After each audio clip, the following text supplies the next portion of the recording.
ನೀರು ಹಾಕ್ಬೇಕು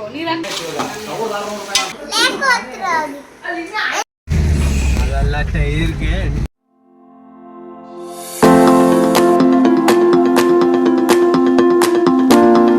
hi, welcome back to my channel. ಎಲ್ಲರೂ ಹೇಗಿದ್ದೀರಾ? ಎಲ್ಲರೂ ಚೆನ್ನಾಗಿದ್ದೀರಾ ಅಂತ ಭಾವಿಸ್ತಾ ನಾವು ಕೂಡ ಚೆನ್ನಾಗಿದ್ದೀವಿ. ಟ್ರಿಪ್ಪೆಲ್ಲ ಮುಗಿಸ್ಕೊಂಡು ಬಂದು ತಂಗಿ ಮನೇಲಿ ಬಂದು ಸೆಟಲ್ ಆಗಿದೆ ಅಂತಲೇ ಹೇಳ್ಬೋದು. For a long days 3 days continues ಆಗಿ ಟ್ರಾವೆಲ್ ಮಾಡಿದ್ದು, ತುಂಬ ಟಯರ್ಡ್ ಆಗಿತ್ತು. ಸೊ ಪೂಜೆ ಎಲ್ಲ ಮುಗಿಸ್ಕೊಂಡ್ವಿ. ಇವಾಗಂತೂ ತುಂಬ ಹಾಟ್ ಆಗಿದ್ದರಿಂದ ಇರೋಕ್ಕಾಗ್ತಾನೆ ಇರಲಿಲ್ಲ. ಸೊ ಅದಕ್ಕೋಸ್ಕರ ಮನೇಲಿ ಸ್ವಲ್ಪ ಸಿಂಪಲಾಗಿ ಒಂದು ಕೂಲರ್ ತೊಗೊಂಡು ಬಂದಿದ್ರು.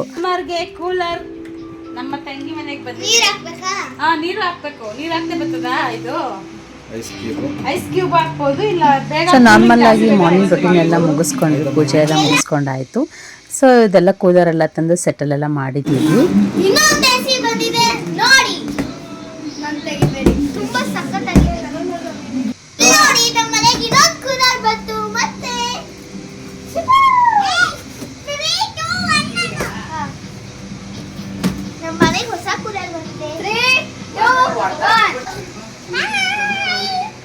This is new cooler in my house. ನಾನು ಬೇಕಾದ್ರೆ ಐಸ್ ಕ್ರೀಮ್ ಕೂಲ್ ಮಾಡಬಹುದು. ಐಸ್ ಕ್ರೀಮ್ ತಿಂತಿ ವಾಟರ್ ಕೂಲ್. ನೀನೇ ಕೂಲ್ ಮಾಡ್ತೀನಿ.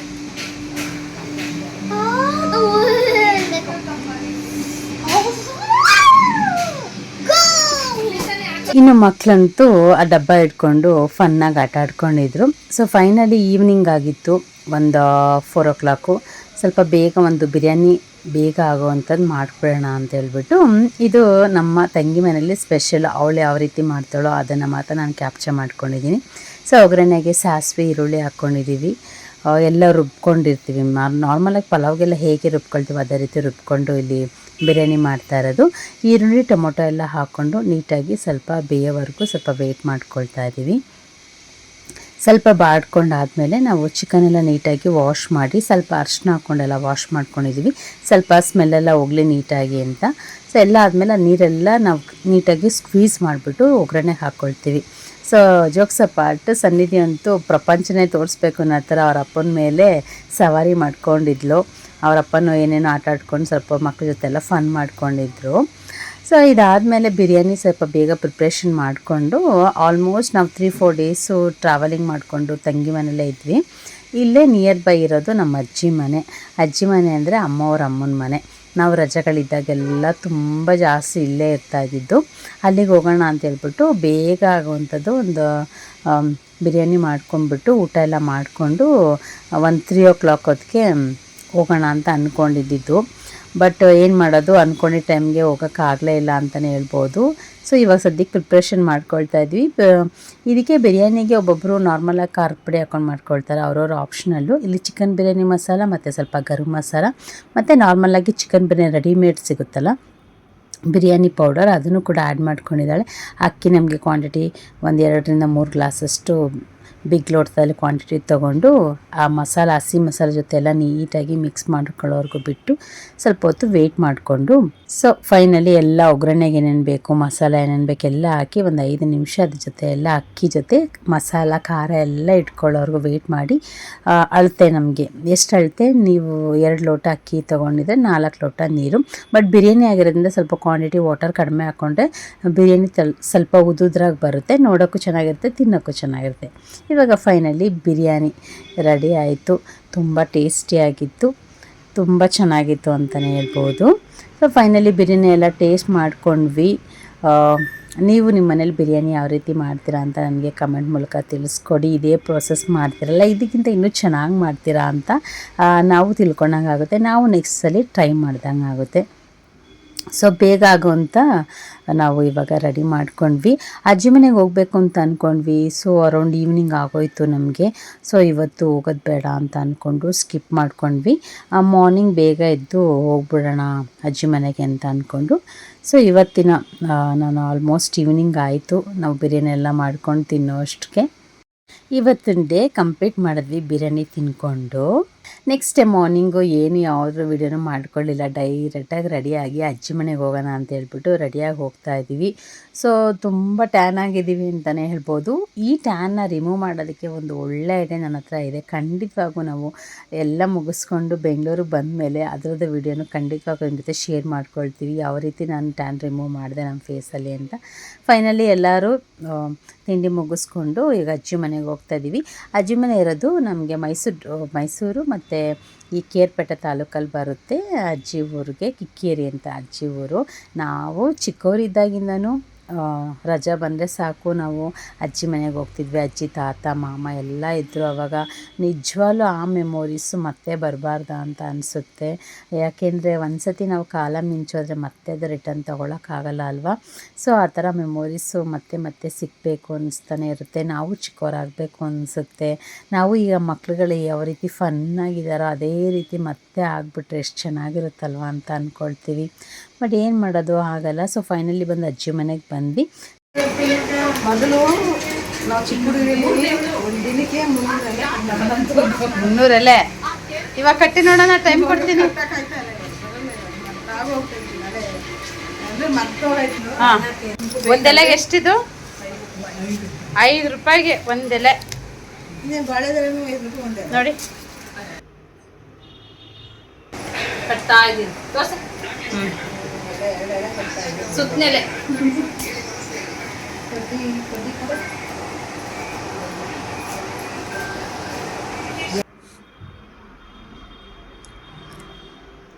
ಇನ್ನು ಅವರೆಲ್ಲ ಎಲೆ ಕಟ್ಟೋದ್ರಲ್ಲಿ ಬ್ಯುಸಿ ಆಗಿದ್ರು. ಇವರು ನಮ್ಮ ಅಜ್ಜಿ, ನಮ್ಮಮ್ಮ ಅವ್ರ ಅಮ್ಮ. ಸೊ ಅಜ್ಜಿ ಇಲ್ಲಿದ್ರಲ್ವಾ ಅಂತ ಹೇಳ್ಬಿಟ್ಟು ಅಜ್ಜಿ ನೋಡ್ಕೊಂಡು ಬಂದ್ಬಿಟ್ಟು ಆಯ್ತಾ.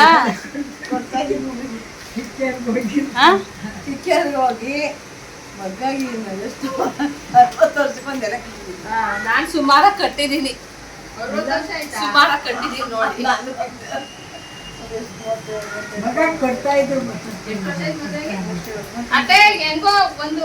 ಅಂತೂ ಸಾಹಸ ಮಾಡಿ ಅಮ್ಮನೂ ನನ್ನ ತಂಗಿನೂ ಸೇರಿ ಒಂದೆರಡು ಎಲೆ ಕಟ್ಟಿದ್ರು. ಇನ್ನು ಊಟ ಟೈಮ್ ಆಗಿತ್ತು, ಊಟ ಎಲ್ಲ ಮಾಡ್ಕೊಂಡ್ವಿ. ಸೊ ಆಮೇಲೆ ಇನ್ನು ನಮ್ಮ ಅತ್ತೆ ಮಗನಿಗೆ ಕೂದಲೆಲ್ಲ ಬಿಟ್ಟಿದ್ದಾನೆ ಅಂದ್ಬಿಟ್ಟು ಮಕ್ಕಳೆಲ್ಲ ಫನ್ನಾಗಿ ತೊಗೊಂಡು ಆಟ ಆಡಿಕೊಂಡು ಎಲ್ಲ ಅಲ್ಲೇ ಟೈಮ್ ಸ್ಪೆಂಡ್ ಮಾಡ್ಕೊಂಡ್ವಿ. ಇನ್ನು ಆಮೇಲೆ ಒಂದು ಫಂಕ್ಷನ್ ಇತ್ತು ಅಂತ ಅಲ್ಲಿಂದನೇ ನಾವು ಡೈರೆಕ್ಟು ಫಂಕ್ಷನ್ ಮುಗಿಸ್ಕೊಂಡು ಬೆಂಗಳೂರಿಗೆ ಬರಬೇಕು ಅಂತ ಅಂದ್ಕೊಂಡು ರೆಡಿಯಾಗಿ ಬರ್ತಾಯಿದ್ದೀವಿ. ಇದು ಬಂದ್ಬಿಟ್ಟು ನಮ್ಮ ಒಂದೇ ಊರಲ್ಲಿ ನಾವೇನು ಊರಿಗೆ ಹೋಗಿದ್ದೀವಲ್ಲ ಅಲ್ಲಿ ರಿಲೇಷನ್ನು ನಮ್ಮಮ್ಮಗೆ ಚಿಕ್ಕಪ್ಪ ದೊಡ್ಡಪ್ಪ ಮಕ್ಕಳು ಅಂತಾರಲ್ಲ ಅವ್ರದ್ದು ಮದುವೆ ಆಗಿತ್ತು ತುಮಕೂರಲ್ಲಿ. ನಾವು ಮದುವೆಗೆ ಹೋಗಿರಲಿಲ್ಲ. ಸೊ ಅದೇ ಟೈಮ್ ನಾವು ಅಲ್ಲಿ ಊರಿಗೆ ಹೋಗಿದ್ದಾಗ ಅಲ್ಲಿ ಬೀಗ್ರೂಟ ಅಂತ ಮಾಡ್ತಾರಲ್ಲ, ಸೊ ಅದು ಬೀಗ್ರೂಟ ಇತ್ತು ಹೇಮಗಿರಿಲಿ ಅಲ್ಲಿ. ಸೊ ಹೋಗೋಣ ಅಂತ ಹೋಗ್ತಾ ಇದ್ದೀವಿ. ಮಧ್ಯದಲ್ಲೆಲ್ಲ ಕುರಿಗಳು ಮೇಕೆಗಳೆಲ್ಲ ಸಿಕ್ತು, ಅದನ್ನೆಲ್ಲ ಹಾಗೆ ಕ್ಯಾಪ್ಚರ್ ಮಾಡಿಕೊಂಡೆ. ಇನ್ನು ಊರಿಗೆ ಹೋದ್ಮೇಲೆ ತುಂಬ ಹಸಿರನ್ನ ಮೈ ತುಂಬಿಕೊಳ್ಳೇಬೇಕು, ಕಣ್ಗೂ ತುಂಬಿಕೊಳ್ಬೇಕು, ಮನಸ್ಸಿಗೂ ತುಂಬ ಆನಂದ ಆಯಿತಾ ಅಂತಲೇ ಅಲ್ವಾ. ನಾವೊಂಥರ ವೆಕೇಷನ್ ಯಾವಾಗಲೂ ಹೋಗ್ತಾ ಇರಬೇಕು ಅಂತ ಅನ್ನೋದು ನನ್ನ ಭಾವನೆ. ಒಂದು ಪಾಸಿಟಿವ್ ಎನರ್ಜಿ ಜೊತೆಗೆ ಅಲ್ಲಿ ಹೊಳೆನೂ ಇದೆ. ನಮ್ಮ ಮನೆಯವರು ಹೇಳೇ ಇರಲಿಲ್ಲ ಹೊಳೆ ಇದೆ ಅಲ್ಲೆಲ್ಲ ಸ್ನಾನ ಮಾಡ್ಬೋದು ಚೆನ್ನಾಗಿರುತ್ತೆ ಅಂತ ಹೇಳಿರಲಿಲ್ಲ. ಸೊ ಹೇಳಿದಿದ್ರೆ ಇಲ್ಲೇ ಬಂದು ಎಲ್ಲ ಆಟ ಆಡ್ಕೊಂಡು ನಾವು ಇನ್ ಟೈಮ್ಗೆ ಅಲ್ಲಿ ಫಂಕ್ಷನ್ಗೆ ಹೋಗ್ಬೋದಾಯಿತು ಅಂತ ಅಂದ್ಕೊಂಡ್ವಿ. ಸೊ ಏನು ಮಾಡೋದು, ಹೋಗೋಕ್ಕಾಗಿಲ್ಲ. ಸೊ ಇವಾಗ ಹೋಗ್ತಾಯಿದ್ದೀವಿ. ಅಮ್ಮ ಮುಂದೆ ಹೋಗ್ತಿದ್ದಾರೆ. ನಮಗೆ ರೂಟ್ ಅಷ್ಟು ಗೊತ್ತಿರಲಿಲ್ಲ. ಅವ್ರು ಹೇಗೆ ಹೋಗ್ತಾರೋ ಅವ್ರ ಜೊತೆನೇ ಹೋಗಿ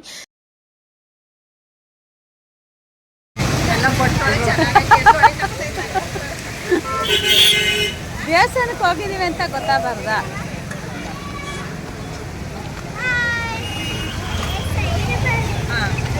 ಮಾಡವ ಅಂತ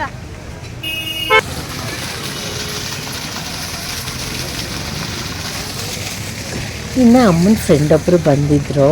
ಸೊ ಸರ್ಪ್ರೈಸಾಗಿ ಅಮ್ಮನಿಗೆ ಒಂದು ಕೊಡಬೇಕು ಸರ್ಪ್ರೈಸ್ ಅಂತ ವೆಯ್ಟ್ ಮಾಡ್ತಾಯಿದ್ರು ಅವರು.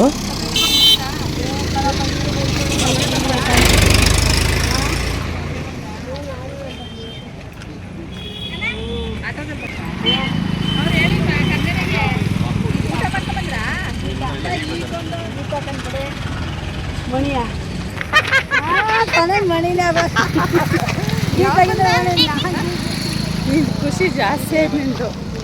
ಸಣ್ಣ ಇಲ್ಲಿ ನನ್ನ ಹತ್ರ ಬರೋದು ಅಲ್ಲೇ ಅಲ್ಲಿಂದಾನೆ ಆಯ್ ಮಾಡಿಬಿಡು ಬಿಡು ಬಾಯ್ಲಿ.